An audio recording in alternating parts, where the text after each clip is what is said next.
यहां पर भेड़िए ने घायल भी किया।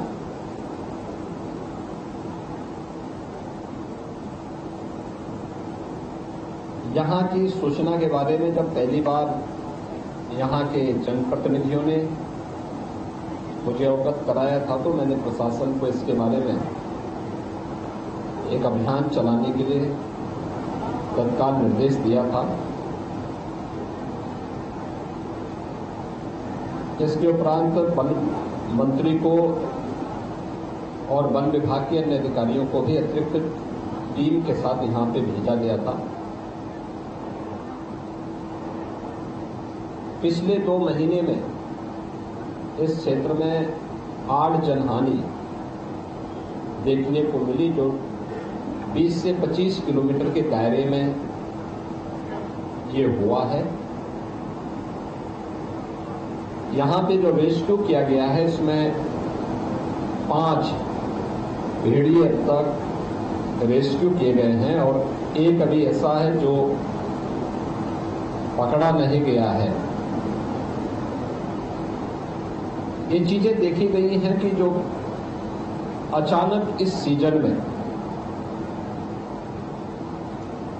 उन क्षेत्रों में जो जंगली जानवरों की दृष्टि से संवेदनशील होता है, इस प्रकार की घटनाएं अक्सर प्रकाश में आती हैं जब जिन क्षेत्रों में ये जंगली जानवर रहते हैं वहां पर पानी घुस आता है। तो ये अन्य स्थलों की ओर प्रस्थान करते हैं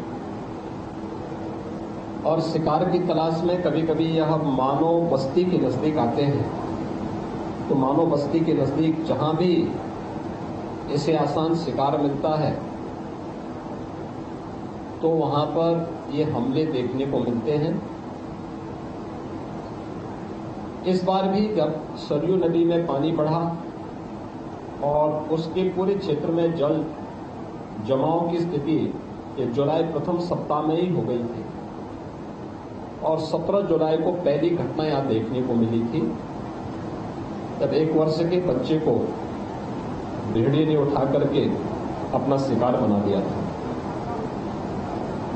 इसके उपरांत ये लगातार चलता रहा। अवश्य था कि वह एक गांव में बार बार हमला नहीं करता है, अलग अलग गांवों को उसने निशाना बनाया है और हमले का दायरा भी एक गैप रहा है 4 से 5 दिन का।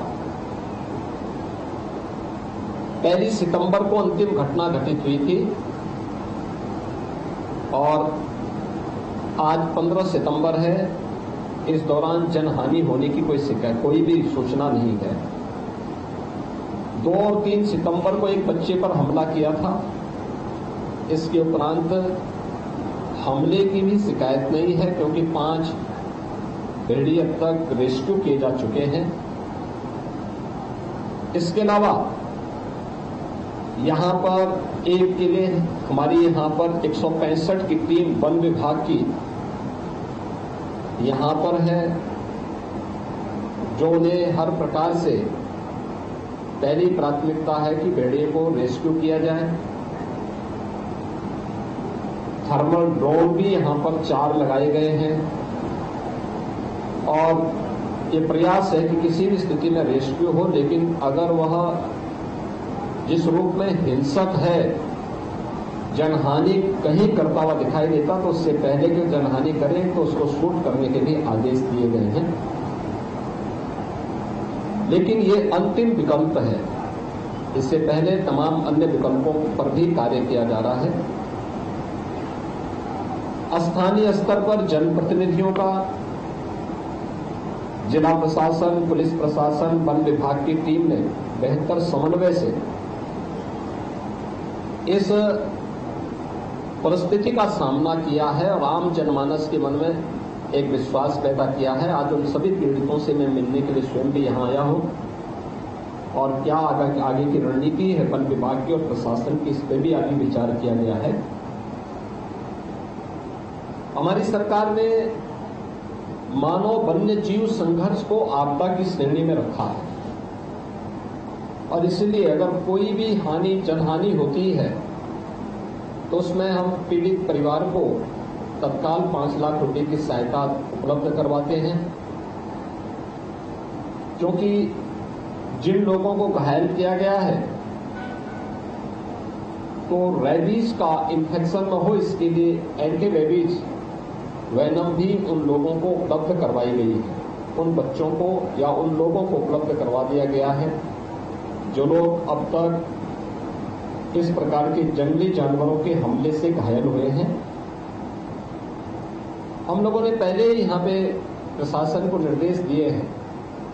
यद्यपि प्रदेश में अब तक हम लोग केंद्र और राज्य सरकार ने मिलकर के 56 लाख गरीबों को पूरे प्रदेश में एक आवास उपलब्ध करवाया है। और ये जितने भी हमले हुए हैं इनमें भी अगर आपने देखा होगा कि सभी के पास अपने पक्के आवास हैं। हाँ, कुछ लोग हैं जो गर्मी के कारण या किन्हीं अन्य कारणों से घर के बाहर सोते हैं इस सीजन में, तो उसी में जंगली जानवर को एक अवसर मिलता है। कुछ लोगों ने अपने घरों पे दरवाजे नहीं लगाए थे, तो उनको वहां पर दूसरे मत से या कन्वर्जन के माध्यम से दरवाजा लगाने की व्यवस्था की गई। स्वच्छ भारत मिशन में हर परिवार को एक शौचालय दिए गए थे, लेकिन फिर भी अगर कुछ लोगों ने शौचालय नहीं।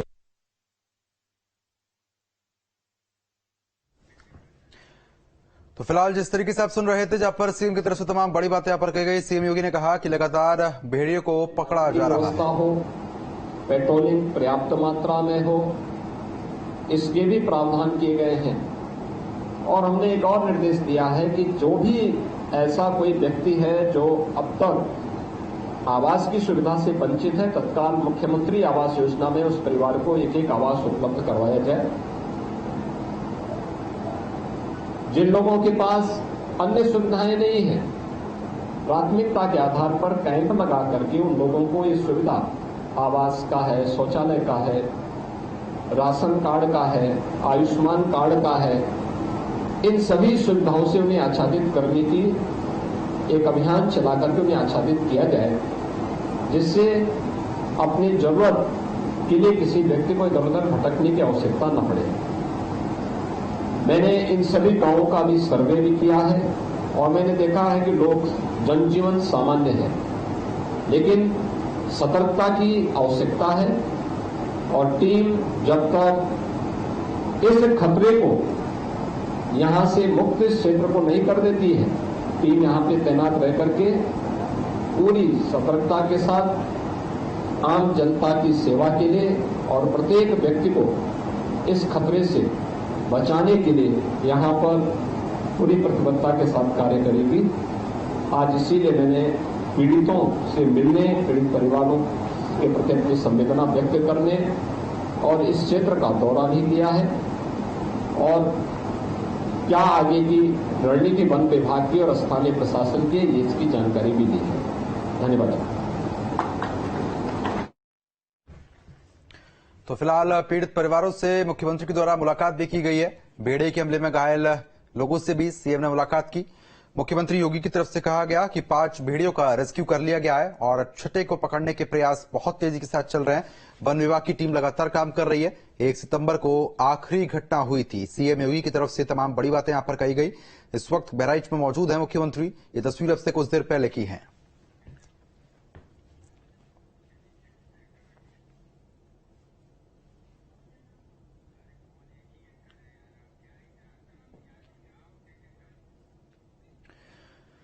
तो आगे बढ़ते हैं। मिर्जापुर में उफान पर गंगा नदी 2 दिन में 5 मीटर तक जलस्तर बढ़ चुका है। तटवर्ती इलाकों में बसे लोगों में दहशत है।